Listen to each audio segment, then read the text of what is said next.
Sometimes a terrible idea leads to the best thing that ever happened to you. Michael Cassidy was just trying to get stronger.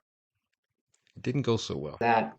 So I tried to get stronger, and this one time I was flipping these tractor tires. It was like a 450-pound tractor tire, and it just didn't have very good form, and I heard two pops in my lower back. Fast forward to years later, new career, new baby, no time to work out. So he tries something small, really small. And without even planning it, he stumbles into a business. My wife and I, we just had a baby. We just moved into a new house, and I didn't have time to work out. So I started doing these micro workouts, and then, the wheels started turning, and I was like, okay, maybe, I love health and fitness, and maybe this is my unique angle into this industry, finally. From back pain to bootstrapping, Michael's story is full of the kind of left turns no one sees coming, but somehow end up being exactly what he needed. This is Happy Accidents. Let's dig into it.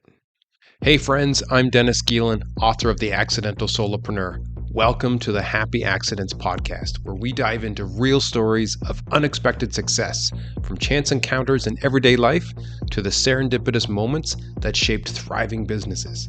Each episode uncovers surprising events that anyone can learn from. Let's jump into today's adventure. Michael Cassidy is the creator of the 60-second workouts app and the Spur device. More on that later. These are tools that help busy professionals stay active even at their desk. After facing his own health challenges working in tech, he now shares bold health experiments and interviews on his YouTube channel, Active in Tech, inspiring others to live healthier, more intentional lives. Michael Cassidy, welcome to the Happy Accidents podcast. Yeah, thanks for having me, Dennis. I'm excited to be here. Yeah, such a unique guest. You've got a great story. You're doing some great stuff with content. I know we've connected quite a bit on LinkedIn and YouTube, and I want to dive into that. But I want to first kind of dive into your background. I'm always curious, how did people end up on the path that they're on now? So for you, before you became known for fitness and tech wellness, uh, what did your life look like? And was there a specific moment or realization where you were like, hey, something's got to change and this is the path I got to go on? Yeah, so I mean, I have, like everyone, I have a few different stories, but probably one of the most important ones is an injury that I got way back in 2007. I had always been interested in lifting weights. I wanted to get stronger. I'm not like a very tall person. I'm a shorter person, so I felt like I had to get strong or, whatever to How make. tall are you?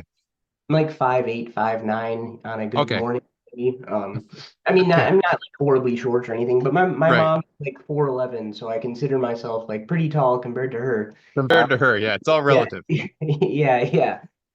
So I always wanted to get stronger, but that's kind of the only thing I cared about. I wasn't into health or anything like that. So I tried to get stronger, and this one time I was flipping these tractor tires. It was like a 450-pound tractor tire, and it just didn't have very good form. And I heard two pops in my lower back, Oh and I no. ended up herniating two discs in my lower back.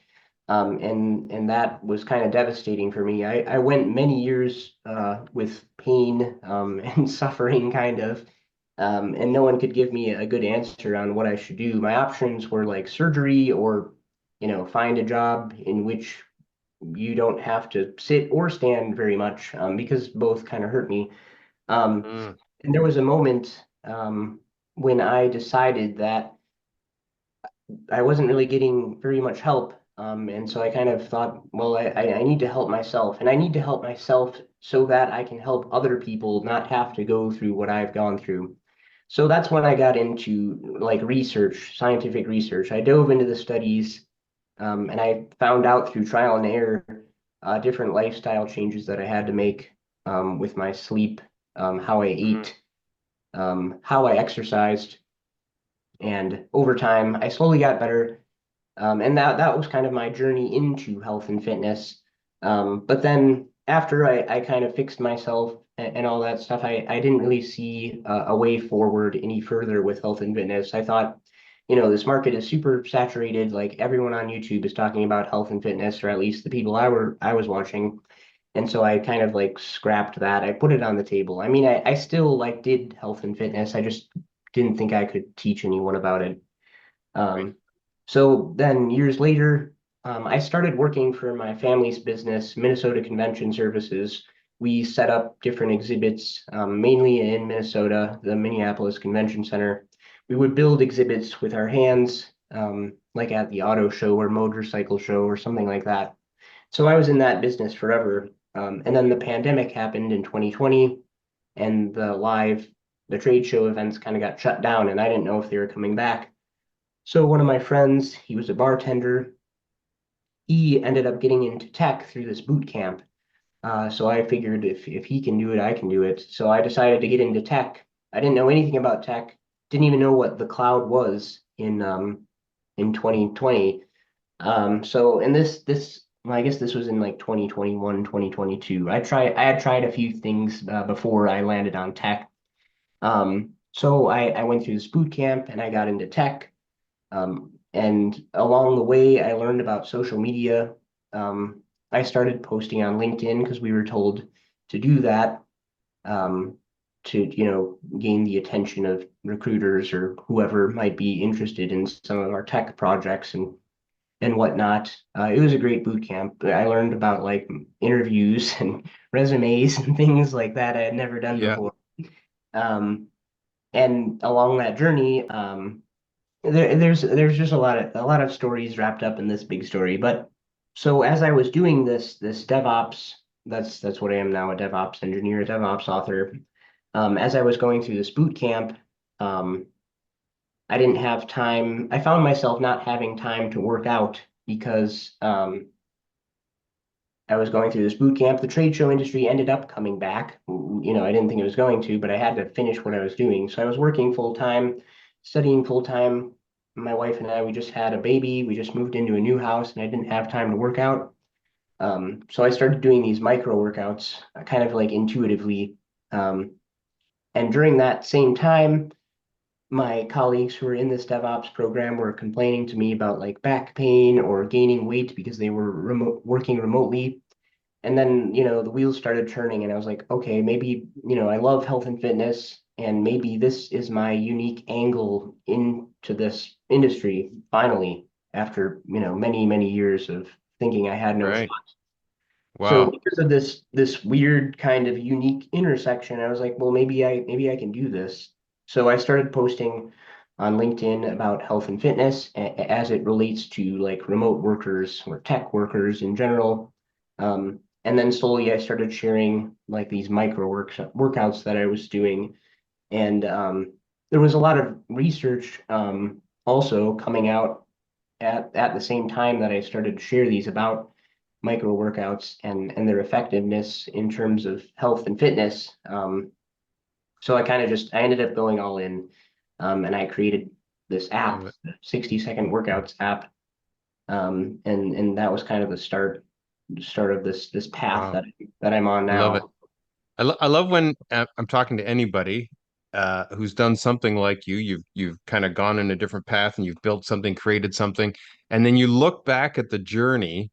And it's incredible how there's these different threads where, oh, now this unintentional thing led to this. Well, that unintentionally led to that, and that unintentional, and then here I am now. I mean, somebody else looking back could go, well, yeah, that makes perfect sense. But at the time when you're going through it, you weren't planning any of this. This wasn't like, hey, I'm going to end up being a active in tech fitness influencer. It started with an injury, right? You just wanted to get bigger muscles, Yeah, right? You wanted to build muscle. Well, that went yeah, to an injury, and that went to learning about more about fitness, and then the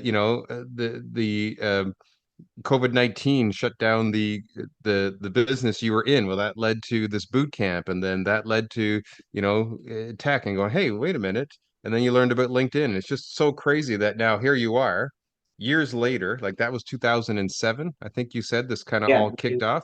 We're now yeah, 2025. So right. 18 years later, and it's Yeah. like, well, I'm a fitness guy who uses LinkedIn and YouTube to teach other people how to be more active in tech. It's just crazy when you look back on it. Yeah, right. It is crazy. If you would have told me in 2020 that this was going to happen, I wouldn't have believed you. But it's so interesting. And I'm glad that all these different things happened to me or for me. My back injury, I was honestly like mad about it for years. I thought the world was out to get me or something. Um, and it's just funny because that injury ultimately led me to a successful career and this successful other venture that I have right now. And then yeah, I'll have to tell you about how later another injury led me to create this Yes. device that I'll be Yes, talking we're about. gonna dive into that. I want to dive into the 60-second workouts Yeah, app. I want to dive into your YouTube channel, and of course, we're gonna dive into your new Spur device. But just before we leave that conversation of this serendipitous thread, was there another big happy accident moment or some sort of unexpected event that happened along your journey? for the 60-second workouts or that part of it. Anything like was there something we haven't touched on yet that was like a massive wow, I didn't see that coming. Yeah, no, I mean, there are so many little happy accidents along the way, and I mean, I think like on LinkedIn, I mean, LinkedIn is was like a big one for me, just because of like the people I met through my journey, and the connections they had. Yeah, I mean, like the Spur device is definitely huge. Um, it's not huge yet, but like how I came to it's just like crazy with all the serendipitous things that happened Right. along the way. But even yeah, I mean the 60-second workouts app like that was pretty crazy how that happened because I never thought of making an app. Yeah. But I just started sharing what I was already doing. I just kind of was sharing it because I thought it was a good way to stay in shape. And then there was all this research that came about it too, like doing accumulating 4 minutes a day of these intermittent bursts of physical activity can lower your risk of cardiovascular disease mortality by 40% and lower your risk of cancer mortality by 40% just by doing 4 minutes total in a day of these little bursts of movement. And not only that, it's good for your brain. It shows increased cerebral blood flow, improved executive functioning, decreased mental fatigue. It can even improve your body composition. One of my friends who downloaded the app, he lost 20 pounds over a few months doing micro workouts. And obviously, he changed his diet and his lifestyle as well, but he didn't have time to work out. So his modality for working out was micro workouts, and that worked for him. Um, and I I love think it. it's just, So yeah. let's talk about the app itself then. So is it only on Apple? Is it also on Android? Yep, it's on Apple and Android right Okay. now. And what it does, I've created different programs depending on your needs and what you want. So like mobility is a big one because I think I kind of created it thinking of tech people. So there's a mobility program because I feel like a lot of people who use computers are slouched on their desk. You're Hmm. not having good posture, and you're not taking time to yeah. Correcting my posture right now. Yep. Right, yeah. So I have a lot of exercises that help you with posture, flexibility, mobility, and what the app does is you set it up. I'm working on a calendar integration that literally should be out this week. We submitted it to the App Store finally, and Wow. the calendar integration. You just say like during what time of the day do you want to get these micro workouts, and then the app uses AI to figure out when you have openings in your calendar, and then it will randomly send you a notification to do a workout when you have an opening No in your way. calendar. Yeah, it's That's pretty cool. cool. Um, Yeah. and And who so can't fit 60 seconds in, right? So exactly, like if you can't do that, you should probably like rethink your life or something. Um, but yeah, and it sounds too good to be true, but I mean they really do work. If you can get up and do some movement, jumping jacks, push-ups, squats, nice. whatever. I mean the app is more like tailored and customized for you. But if you can just get up and move, I mean, that's my Yeah. message to people. Like movement is really important. Yeah. Well, and I know I use the app. The two main barriers that I imagine most people have is A, they forget. So now you've got an app that can remind you, especially when the calendar integration comes in. That's going to be perfect. And it's like, oh, what should I be doing in those 60 seconds? Well, here you go. Here's workouts that are Right. different each time and randomized, but also specialized to you. So here you go. Here's your 60-second Yeah. workout to do now. Here's your Right. reminder. Get it done. Yeah, because I'd like to vary the workouts, obviously. So you don't want to just do push-ups and squats like forever. I mean, you could, but there's Right. you probably want to be more balanced than that. So I have Yeah. like I don't know about a hundred movements probably in the program so far. I'm looking to add more workouts as time goes on and different movements. I want to add like resistance band programs and stuff like that because I feel Oh, like nice. pretty accessible to people. Yeah. For me personally, I just if I want to make it harder, I put on my weighted vest or something when I'm doing push-ups or something like that. That's easy enough to do. But yeah, I became certified as a personal trainer too. Over the past, I think like it was last year. I think I wanted to learn more. I just wanted to see if I was, things I may have been missing in health and fitness and things like that. Yeah. So I just decided to get my personal training certification. It was an interesting course. It was fun to take. I'm glad I Yeah. did. Yeah. Love it. Love it. So here's a question for you. 60-second workouts. Um, I'm bought in. I see a difference for me. I mean, even if you can put in 60 seconds of, some good workout that, it's good for you. But in your opinion, if somebody only has 1 minute that day, what is the best thing they can do?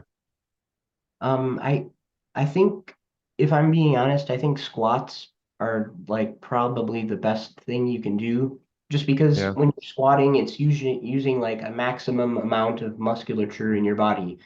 So when you squat, you're taking glucose out of the bloodstream, so you can lower glucose pretty efficiently just by doing squats. There was an interesting study. It was like it wasn't in humans or anything. I don't. It might have been in vivo or something like that. But they hypothesized that squats, because of this like movement up and down, this intermittent back and forth, it challenges the lining in your arteries, and this causes a release of certain like growth factors and chemicals in your brain, leading to the development of new brain cells. So it's possible that doing squats can give you more new brain cells. Um, Wow, that's crazy. yeah, but I think, and then I've done many experiments. I love doing experiments. That's like a whole other side of me. Yes. Yep. I did I thought it was an interesting experiment about doing 60 seconds worth of squats and the effect it has on your glucose levels. So one morning, I set it up so that I ate a banana, and then I took my glucose measurements like 15 minutes, 20 minutes, up to an hour, just to see what that spike looked like. Yep. And then the next day, I ate a banana, and then I waited like, I don't know, a couple minutes or a minute or something, and then I did 60 seconds of squats. And then I took my glucose readings uh, at those same times. And what I found was that the spike in my glucose was reduced by 30%, just because I did these squats. So Wow.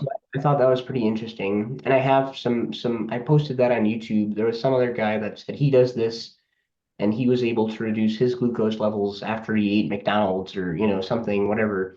And I don't recommend you eat McDonald's often, but Don't try this at home. yeah, Yeah. if you do like doing like a micro workout before or after could help reduce those glucose spikes.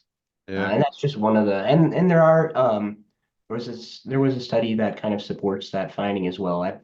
Like the Norwegian Wow. something sports medicine, some So publication found that it was squats are definitely the go-to. If yeah, somebody really just has 1 minute that day, your recommendation is do 60 seconds of squats. The benefits are so crazy. yeah, Yeah, I was going to ask you too. So you've done some pretty cool unconventional health experiments. I follow you on LinkedIn and YouTube. I think you did the 30 days no caffeine. I think you did 12 eggs a day challenge or something like that. Like you've done some different. What is the craziest challenge you've done? And which one did you learn the most from? Like, man, I didn't realize that.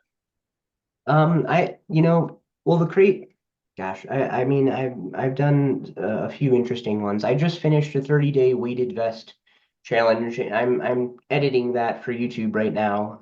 That was a super interesting challenge.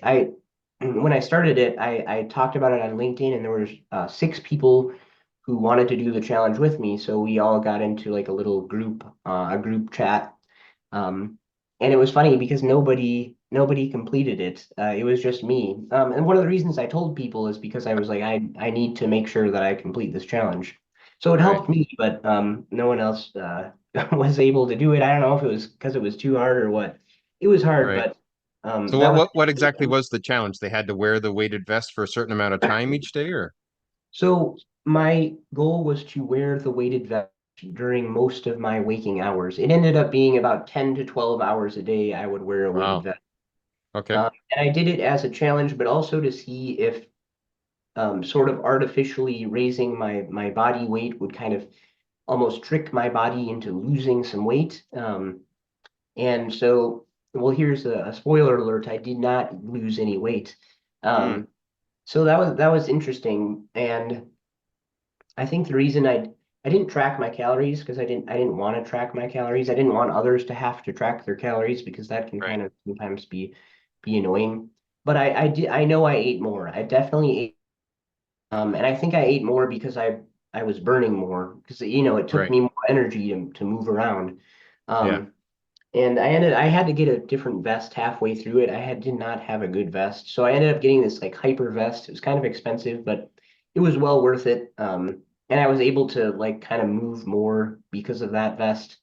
Um, okay, so I didn't lose any weight, but some of my measurements changed. My waist got a little bit smaller, and a Really? lot of my other measurements got bigger. Like even my arm measurements got a little bit bigger. So I don't know. I Wow. wish I had like a DEXA scan or something like that, but I kind of think maybe I gained a little bit of muscle and lost a little bit of fat, maybe.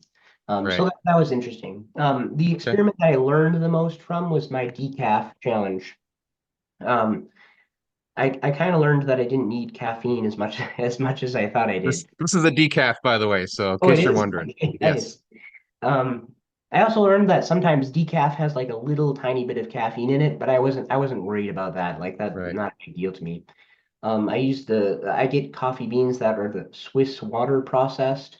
It's just like a non-chemical way of taking out extracting the caffeine from the coffee bean. But that was interesting. I actually did go through some withdrawal symptoms. At about 36 hours, I had a pretty good headache, but then, I mean, after that, it was kind of gone, and I didn't really need it. And I So noticed that so I had, how yeah. how much caffeinated coffee were you drinking before that a day?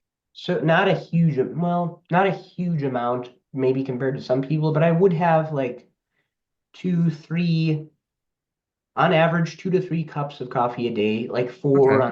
on a bad day. Right. So I don't know. I don't know how many milligrams of caffeine were in each cup, Right. 100. I Right. don't know what. But 2 to 3 cups a day. Yep. Um, Yeah, and then I also my sleep did not improve, which I was kind of surprised because I was Mm. thinking the half-life of caffeine is somewhere around like 6 hours, let's say. So if Yep. you have a cup of coffee at noon that has 100 milligrams, by the time it's 6, there might be 50 milligrams in your system. By the time it's midnight, there still might be 25 milligrams in your system. So I was like, well, sometimes I have coffee up to about 3 p.m. maybe. Um, but I think my body, I don't know if it clears it or what, but it wasn't negatively affecting my sleep. So that was interesting. But the main thing I found is that I kind of had smoother energy throughout the day when I was off caffeine or just drinking decaf, I guess. Um, because then after the experiment, I do have caffeinated coffee here and there. And every time I have it, about 24 hours later, if I don't have it again, I get a little bit of a headache. And I do notice there's more like, peaks and valleys in terms of my energy compared to when I'm having decaf. It's a lot smoother. But I just thought that was an interesting. Yeah. It was just interesting. Yeah, definitely not the results you were expecting, I guess, right? Yeah, So, no, yeah, right. very cool. Okay, so we've talked about your app. We've talked about your YouTube channel and your challenges that you're doing. You got a new challenge coming out shortly with the weighted vest. Let's Yep. talk about your new invention. This is the Yeah. the Spur device. I actually saw that you just announced this today in a LinkedIn post. So this is like hot off the press. I'm going It to turn is. over to you. What is the Spur device and how did this come about? Okay, so the Spur device, Spur stands for the Soleus Push-Up Reminder Device. And so I created this, I'll just tell you the story. I wanted to be on Ninja Warrior, American Ninja Warrior. That's kind of been one of my dreams, and Yep. I just never did it. I have a daughter, she's 7 years old. That was like my excuse to go to the ninja gym, you know. Um, so we would go to the ninja gym, and one day I was doing the warped wall. And if you're not familiar with the warped wall, it's this gradual, not very gradual, pretty steep wall. I think it's like 15 feet high, and you just have to run up it and jump to the top and climb up it. Right. So um, I was I had done it in like a few times, and I just decided to push it a little harder because I wanted to try like the extra tall wall that they had at the gym. So I ran up to the wall, and my first step, I stepped hard, and my Achilles tendon ruptured. It was a Oh, very odd experience. I thought like I turned around and that's what people do, I guess. They turn around yes. and look because they're like, what just happened? Right. What Like happened? somebody kicked me, right? Yeah. Yeah. So long story short, yeah, I ruptured my Achilles. I had to have surgery. It's just terrible, terrible recovery. And so, yeah, I mean, my foot was in a boot for 6 or 8 weeks or something like that. And during that time, I wanted to make sure I was still like burning calories or moving somehow. And then I remembered the soleus push-up. So the soleus push-up, is it okay if I kind of demo this? Yeah. Let's do it. Let's Let's see see it if I live. Groundbreaking. there's the device right there, but I'm gonna first show you this. So the soleus push-up is just like a calf raise. Like Okay. that's all it is. It's not bouncing your leg. It's using the soleus muscle in your calf. So your calf has two muscles, the gastrocnemius and the soleus. And the soleus Okay. is kind of like primarily responsible for like walking. It's a specialized muscle because it doesn't fatigue. Like if you were to do tibialis raises, I guess I'll demonstrate that too. All right. Let's show it. Tibialis raises, you're just, lifting the Right. ball of your foot off the ground. If you were to do that for a couple of minutes, like you'd start to get sore, you'd start to get fatigued. But when you're doing calf raises in that manner, you don't get fatigued. Um, there was a study out of the University of Houston. Oh boy, I think that was it. And a really good study about soleus push-ups, and they found that doing this movement doubled your fat metabolism. It decreased glucose levels by 50%. So it improved your metabolic health just by doing these simple calf raises at your desk. Doesn't take a lot of Really? effort. Yeah. Yeah. But I I'm had doing them shared, now under the desk, by the way, as yeah, as we're speaking. right. And so um, the only problem is that you have to do them for like hours, Mm, and you forget. Because I had talked about them before on like LinkedIn and I shared it with some people. I tried to do it, some of my friends tried to do it, and that was kind of the issue we ran into. We just stopped. You can do them for like 5 minutes if you're motivated, but then you kind of forget. You can set an alarm on your phone, but that becomes annoying and it just doesn't mean right. anything anymore. So I Yeah. was like, okay, what's a way I can do these things and get the full benefits? Mm, So I thought about it for a while and I was like, I need something that physically reminds me to do this exercise without actually doing it for me. So after a lot of like design work, I talked with my father-in-law. He's a blacksmith and a farmer. He helped me like make this prototype. So did my friend who's like a metal shop teacher. I had so much help, but I came up with this device. I'll show it to you now. okay. Um, so this is the Spur device.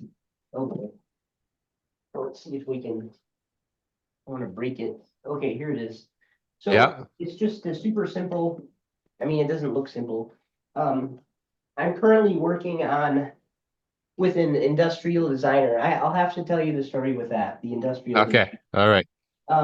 But here I'll just demo it really quickly. I Let's have a see it in action. file that I can so it I don't know if you can see it. I have it slow right Yep. now.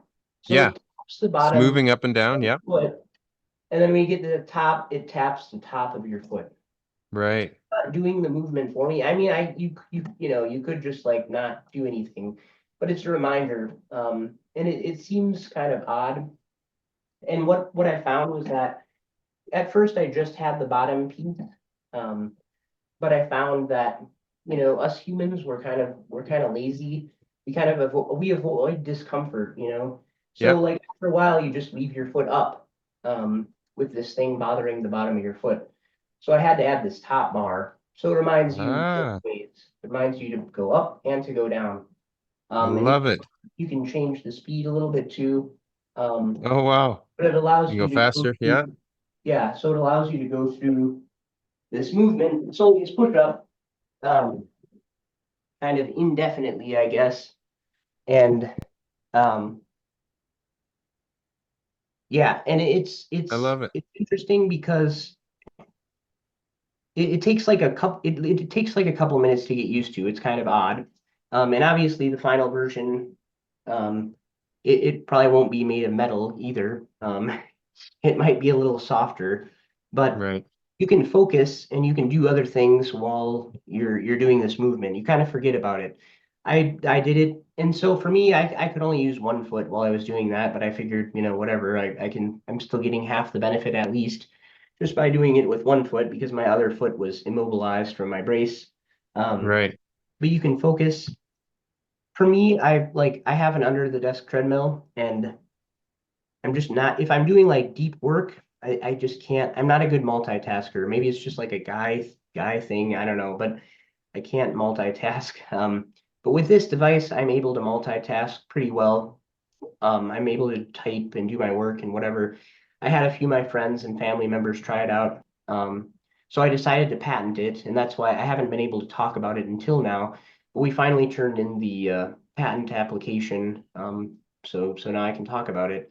There you Um, are on the Happy Accidents podcast, revealing it. The part I yeah, think I love the most about this is you're in a situation, you notice you've got a challenge. Hey, I need a constant reminder and I need to continue to do this. Like just doing it for 5, 10 minutes isn't enough, but I forget or I get lazy or whatever. Then you put your entrepreneur hat on and say, hey, I need to design a device that solves this challenge for myself. And boy, if it solves it for me, it's probably going to solve it for lots of other people. So can I patent this, build it, and sell it? This is right. amazing that you even went down that road. Thanks. Yeah, it's kind of it's weird telling people about it because I don't know if it's like imposter syndrome or what you want to call it, but I just it feels kind of dumb to me. Like it's just I know it's not, but it just I don't know. It's not like super cool looking but it can help people. And then one of the reasons I decided to go through with it is because there are so many devices and things out there that don't really do that much with it. Like the shake weight. You've seen like the shake weights, right? Like I don't know. Like I just yeah, Yeah, I don't know about that. I just don't know. I feel like my device is probably more useful than that. So I yeah, was like, I need to go through with this. I don't want to regret yeah. not having done it. But it was interesting because I posted I made it was a very like vague post on LinkedIn about how I invented something, but I needed help in terms of industrial design. So through some of my connections, I met this woman named Kayla Rolls, and she's a designer. She just did her thesis on a device very similar to mine. She's an industrial designer, and she did her thesis on. She wanted to figure out like what can we do with this space under people's desks. And so she designed this device that like you like it had like pulleys and stuff, but it allowed you to like you stood on it and like you moved around with it. I don't know. I just thought it was super crazy that we were kind of on the same like wavelength there.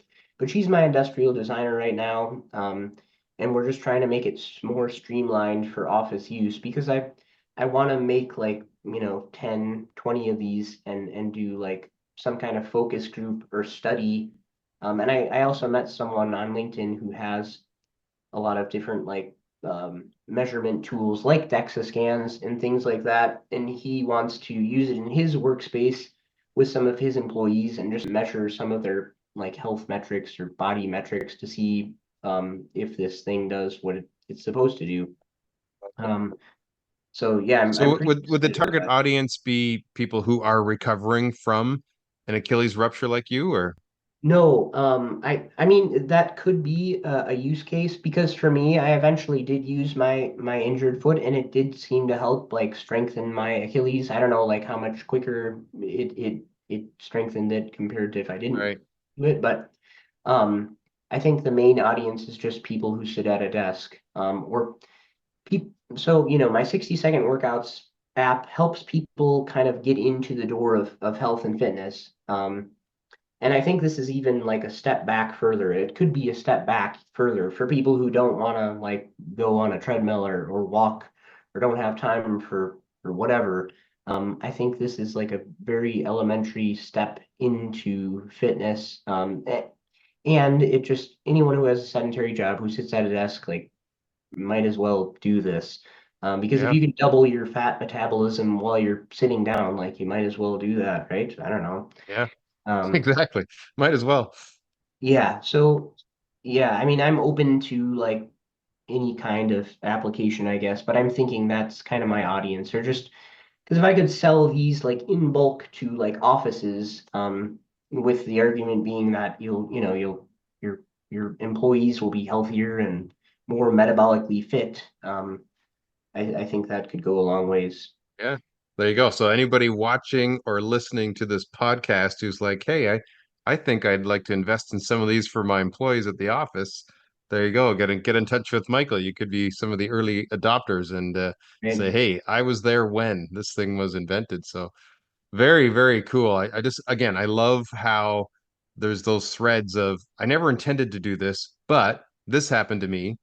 So now I'm doing this, right? So that's how you Yeah. got into YouTube. That's how you got into fitness coaching in the first place. That's how you got on LinkedIn. That's how you got into creating your 60 seconds app. Now you've got the Spur device. So what's next with the Spur device? Is it marketing, distribution, kind of figuring that out or Yeah, I mean, I think I need to do like I need to have like a small batch manufactured, or like 3D printed or something. I mean, mm, the like the functionality, like what it does isn't going to change, but things might be added on. Like within the patent application, we've baked in like room to add like a counter, like a step counter, but for like a like a calf raise counter. right. And I'm sure there's some way we could like gamify it or so it's like Yep. connected to your device or whatever. Um, but yeah, I feel like I need to do more testing and like I don't know, it'd be cool. I don't know. There are a few different scenarios. Like one is like this is all successful and I mass produce it and like Target buys it or something and like then Yeah. I'm upset. Um, I mean, another scenario is it doesn't work out at all. Another scenario is someone buys the rights to produce this so Right. instead of me. I mean, I'm open to anything, but I do think this thing can be super useful. Yeah. Yeah, and it definitely Well, could. There are use cases for like I love it. recovering, and yeah, Yeah. yeah, Well, I applaud you. I mean, so many people have great ideas and then that's it. They die. I mean, obviously, from our conversation, you're not one of those people. I have an idea. Now I'm going to take some action on it. Right. And here you are. This is just another example of, hey, this happened to me. I got an idea. How about I build it? And you resourced with your network, your family, your friends, and here you are. You've got a prototype and it's working. And now you've opened up these possibilities. Like you said, it might not lead anywhere, but it might, yeah, right? right. And Yeah, that's the exactly. Yeah, and yeah, I mean, I don't want to get to my deathbed or even, or 20 years from now or for a couple of years from now and see that someone invented the thing that I was going to invent, or Right? That helped was like, my idea. Yeah. hundreds of thousands of people, or whatever. Hmm. I don't want to live like that. So Yeah. I found myself kind of like obsessed um with living without regret. Yeah. It's good. No, I love your attitude. I love your mindset. I love your journey. I love all the serendipitous threads throughout it. Um, I want to end this off by asking you a couple questions. First, what advice would you give to tech professionals who they just seem overwhelmed with the idea of how do I even start integrating fitness into this sedentary work lifestyle that I have? What advice would you give them? Yeah, I mean, I would say finding out what works for you is the most important thing. But with that being said, like doing something that has a big return on investment is important, and micro workouts could be that thing that you need. And I think just by doing one micro workout, like obviously one is better than nothing.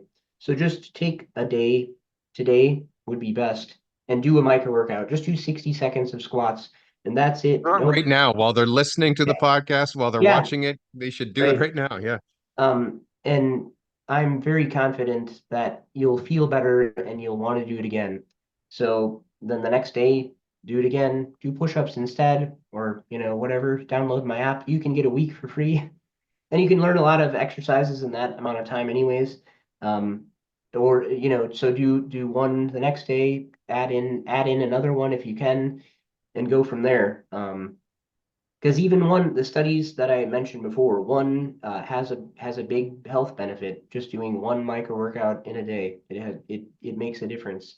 So start there, and maybe you'll get some momentum, and you'll want to do more. Pretty soon you'll be doing four a day, five a day, and then maybe you'll want to start doing other kinds of workouts, other kinds of fitness things, and the sky's the limit from there. Yeah, yeah. And like you said, it kind of snowballs from there to, hey, now I want to learn about nutrition. Now I want to learn about sleep. And there's a lot more to fitness than just the movement, but that's a pretty big part to start with, right? So Exactly. Yeah, the yeah, barrier to entry for fitness is a lot lower than what we've been led to believe. I mean, if you like open up your Instagram, you might see like fitness influencers like working out for 2 hours a day, drinking green smoothies, waking up at 3:45 to take an ice bath. Like you don't have to do that.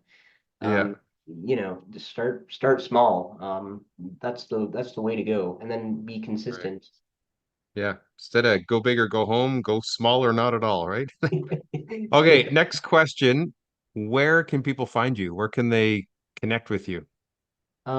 Yeah, I mean, I'm trying to ramp up my YouTube, so I think I can make a bigger difference there.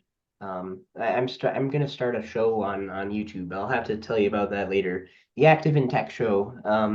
Nice. So yeah, find me on YouTube and on LinkedIn. Those are the best places. Yeah.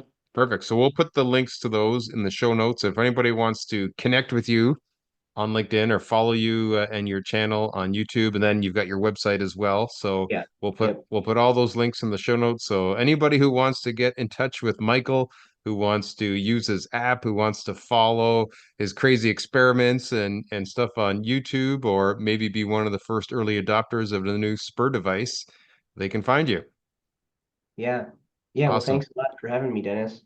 Yeah, thanks so much for coming on. Again, love your journey story. I love your attitude, and I just love the threads of serendipity all throughout it. Thanks, Dennis. Hey, thanks for tuning into the Happy Accidents podcast. I hope you find these stories as intriguing and insightful as I do. But make sure you don't miss an episode. You can subscribe to my Accidental Solopreneur channel on YouTube and watch these episodes in video form, or subscribe to the Happy Accidents podcast on Apple and Spotify for your listening pleasure. Until next time, stay lucky, my friends.